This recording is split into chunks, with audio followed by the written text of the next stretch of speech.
Անցնում ենք Իջևանի բենտոնիտ կոմբինատի կողքով։ Եթե Կրիվոյ մոստից թեքվենք աջ, կմտնենք Ազատամուտ և Կայան։ Իջևանը Շամշադինին կապող մայրուղին անցնում է այստեղով, Ազատամուտի կողքով, ադրբեջանական Սոֆոլու և Բարխուդարլու անկլավների տարածքով, Կայանի միջով։ Եթե անկլավները վերադարձվեն Ադրբեջանին, տեղի բնակավայրերը կհայտնվեն մասնակի շրջափակման մեջ։ Ազատամուտը քաղաքային տիպի ավան է, ունի բարձրահարկ շենքեր, փոքր հրապարակներ։ Կառուցվել է 1970-ին, սպասարկել է բենտոնիտի գործարանը։ Ազատամուտ է կոչվել 11-րդ Կարմիր բանակի պատվին, որը 1920-ի նոյեմբերին Ադրբեջանից մտել է Հայաստան հենց այս տարածքով։ Տավուշի սահմանից սկսվել է Հայաստանի խորհրդարենացումը։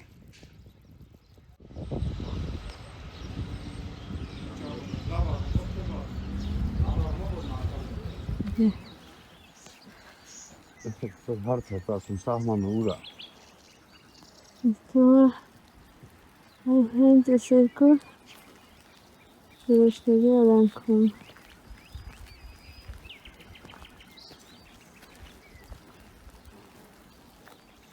Ազատամուտցիներն ամենաշատը կարոտում են սովետական բենտոնիտը։ Իջևան-Բաքու գնացքն ու Իջևան-Ղազախ մայրուղին անցնում էին այստեղով։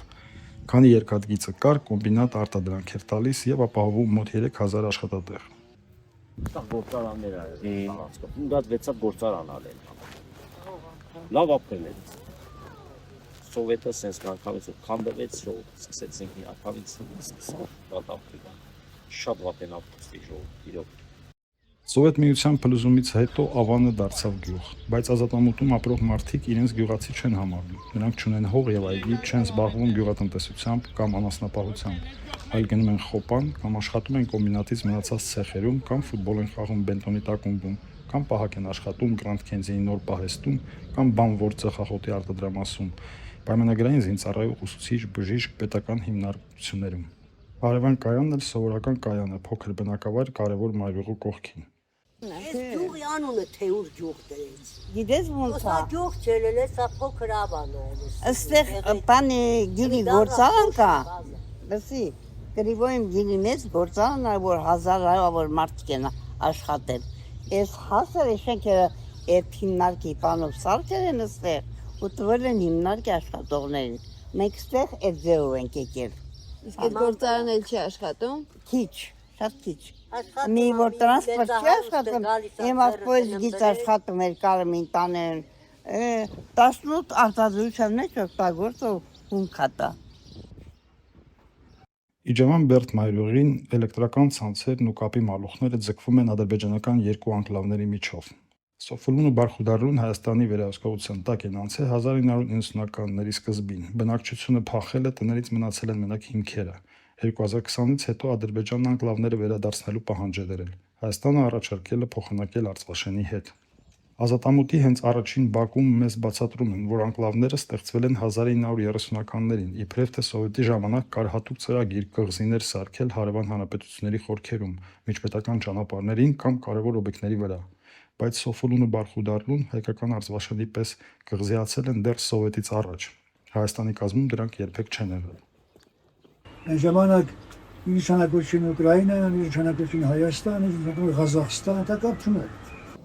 Խորհրդային մարդու համար ներքին սահմաններ չկային։ Սոֆոլուից գնում էին Ղազախ կամ Արցախաշենից գալիս ճամբարակ առանց ճանապարհի պատկանելիության մասին մտածելու։ Սահմաններն ի հայտ եկան 90-ականներին, որ փակվեն։ Միջհամայնքային ճանապարհները հիմա կտրված են խրամատներով, ականներով, փշալարերով, դրոշներով։ Եթե անկլավները վերադարձվեն, Շամշադինը կզրկվի դեպի Իջևան կարճ ճանապարհից, կմեկուսացվեն մի քանի գյուղեր։ Բայց ոնց է դա լինելու։ Սոֆոլուից կամ Բարխուդարլուից Ադրբեջան հասնելու համար միևնույնն է պետք է անցնել Հայաստանի ճանապարհներով, հատել հայ-ադրբեջանական դեռ չափաշրջափակված սահմանը։ Այստեղից 3 կիլոմետրի վրա մի հատ գյուղ կա։ Նա մերն է։ Մենք ո՞զ ենք քնալել գյուղը բա, այսքան տեղ է 3 կիլոմետր, մենք ո՞զ ենք քնալ ենք մենք քոլերով կան, իրանք էլ արխային այստեղ ֆրֆրան, չեմ հասկանում ես։ Ոնց կլիտա։ Մենք չենք կարող նազնեթով քնանք, իրանք լկստված են, աներես են, իրանք կկյան։ Կարող է մի կիլոմետր լետարանք, այդ մի կիլոմետրի խաթեր, մենք պետք է քնանք, այս կողքի գյուղով, անտառներով, տանով կյանք է գյուղը հասեք, մի կիլոմետրի արանքի համար։ Այս հայերը գետից են կողմի վրա, հողամասներ ունեն։ Այդ Եհովի գյուղը այնտեղ հողամասներ խաչապի փոխանակ են այդ հողամասների հետ մենք գետ եղոլը հողերը չվերցնենք։ Ես շապեն ազատունա, որ ժողովուրդը կարինանք ինանք։ Հայությունը ստեղից բաններ ակեմ է, մենակ մենք չենք, բերցնել աստեղով աշխատը։ Շամշադինում ուզում են, որ սահմանները նորից բացվեն։ Ազատամուտում նախընտրում են, որ ոչ մի բան չփոխվի։ Ոչ ոք չի խոսում ինչ է լինելու խաղաղությունից հետո, որովհետև պարզ է չի լինելու այնպես, ինչպես 87 թվականին էր։ Տան, ոստահարդի դժվարություններ։ Բայց կզիա, իրանք պետք է մեր տարածքից պետք է մտնեն, բայց սլետի մենակ խոսակցությունը ոչ մեկ չգիտի, ոնց, ինչ, մարդիկ ընկանով խոսում են, մեկը մի բանավանդը մի 5-րդ կանալ կա, այն էլ մի քիչ չապազանցրած ասում է ժողովրդի մեջ պանիկա է գցում, բայց էլ ոչ մեկ ոչ մի բան չգիտի, ինչ կա, ոնց պետք է լուծի։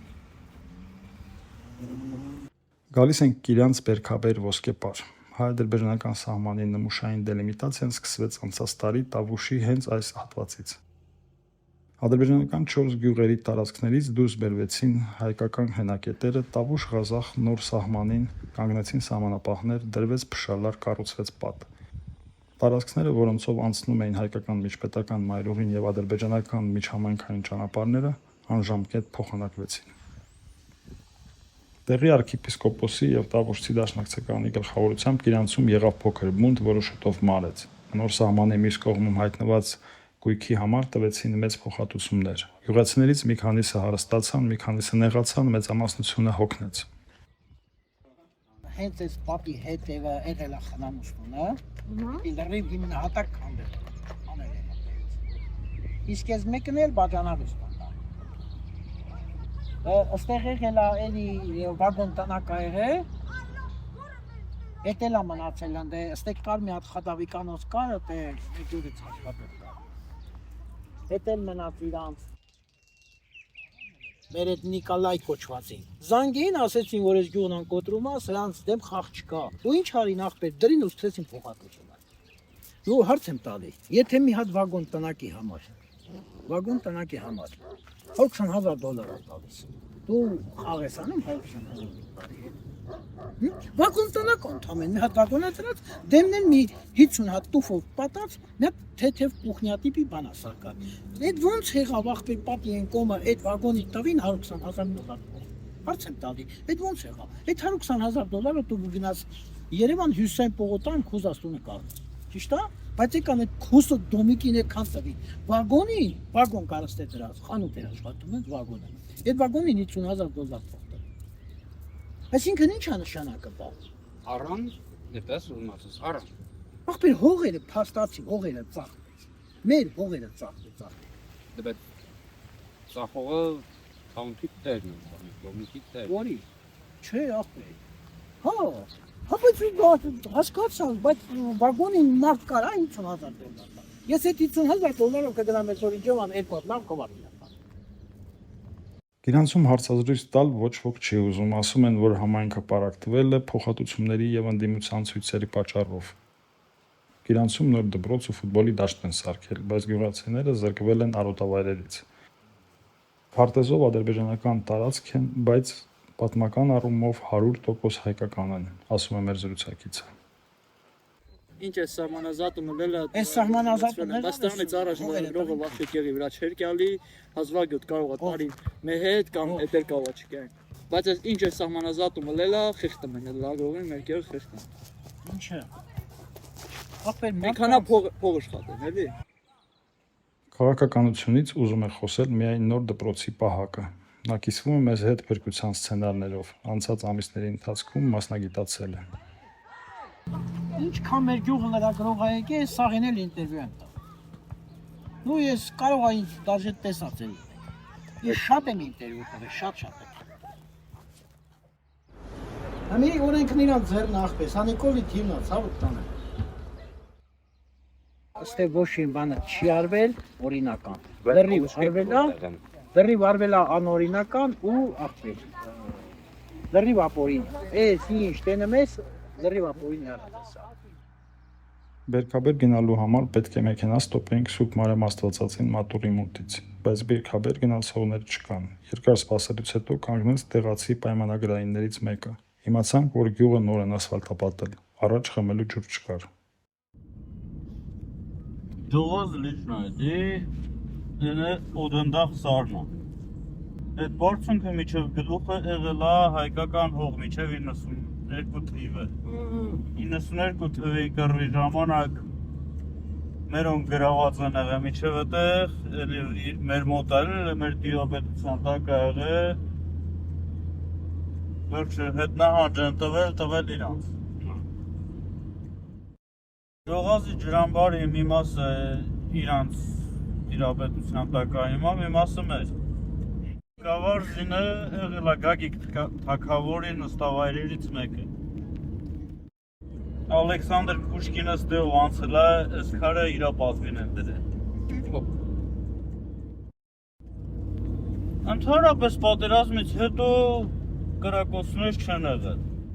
Ճիշտն ասած Փաշինյանի ընտրվելուց հետո ճանապարհը սարքեցին, գյուղամիջյան ճանապարհները սարքեցին։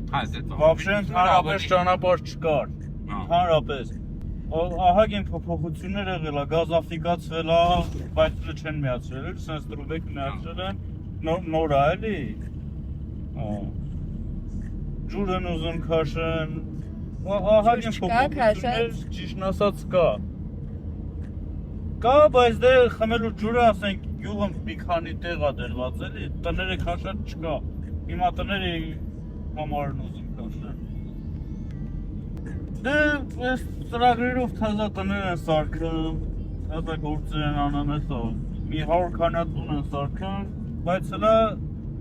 պատրաստ չկա որ ապրելու ենթակալ է արդեն կհասկանանք քանիսն են ապրում, քանիսը չէ։ Պրոստը վատն են այդ ծրագրի, որ բանկերը խնդիր ունենալու դեպքում չեն տալի, չեն տրամադրան։ Այսօր ասենք, քյասիվ մարդն է էլի, որ բանկամ խնդիր ունի։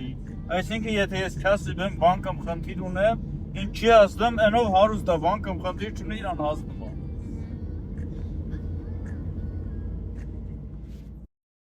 Ջողազի ջրամբարի մասին ավելի ուշ խոսեցինք երևանցի փորձագետի հետ։ Ջողազի ջրամբարը հիմնականում գտնվում է սահմանին։ ԽՍՀՄ-ի ժամանակ մեր ջրամբարների մեծ մասը գտնվել է հայ-ադրբեջանական սահմաններում։ Չգիտեմ ինչի համար։ Հայաստանը պոմպերի միջոցով օգտագործել է ոռոգումը, իսկ Ադրբեջանը ինքնահոսով։ Հիմա իրանցի ջրամբարը այդ վիճակում էր, միջև ԽՍՀՄ-ի փլուզվել է, պոմպակայան կար եւ այդ պոմպակայանով ջուրը բարձրանում էր եւ մոտավորապես 5-ից 6 գյուղեր այդ տարածաշրջանում ոռոգման ջուր ունեին եւ օգտագործում էին այդ ջուրը։ ԽՍՀՄ-ի փլուզումից հետո այդ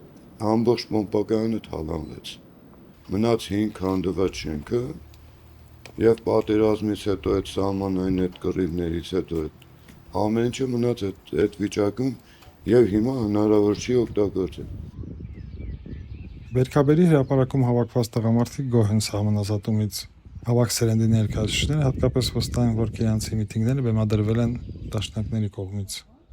Ասում է, Տավուշի 4 գյուղը տվել են Ադրբեջանին։ Ախենք հիմար դուրս տալու չեմ հասկանում։ Տավուշին Ղզել Հաջլի անվան, Տավուշին Խերմլի անվան, Տավուշին Աշաղի Աքսպար անվան գյուղ ունեցել։ Ոչ, բա ու ել գյուղը չի, իրենց բախիք շուտ է խոսում։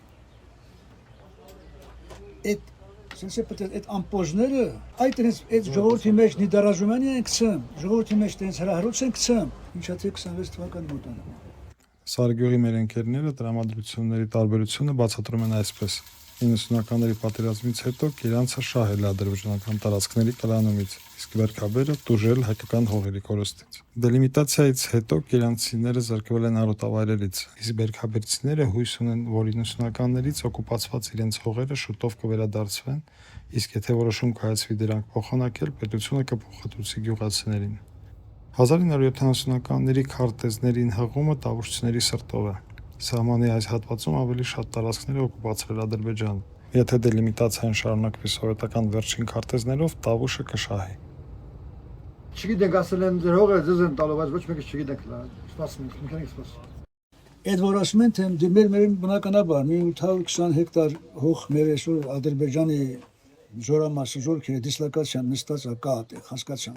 Մերն անա 32 տարի մենք այս կողմի հողերով վայելահող ընդամենը մշակելի հող 80 հեկտար ենք ունեցել։ Մենք տանով 32 տարի ուրեմն յոլա են քացել է ժողովուրդ, այս գյուղը աճելա, բարգավաճելա, փարկաշտում։ Այս խոսողներից սկսած դաշնակներից, սկսած հանրապետականներից, սկսած չգիտեմ մեկը մյուսներից ոչ մեկը 32 տարվա մեջ ջողաս այս բերքաբերի տեղը չի իմացել։ Այդ ոնց լավ որ հենց որ իրանք չարթին իմացան, էլի դες չեն եկել։ Այսինքն սրանք էգոիստներ են, սրանք դեմագոգներ են։ Սրանք չեն ուզում որ ժողովուրդը հանգիստ ապրի, սրանք միշտ խառնում են։ Ես տեսնում եմ, ինչ լավ է, տեսնում եմ, ինչ վատը տեսնում եմ։ Ինչ հուշելու անհրաժեշտություն չկա։ Ես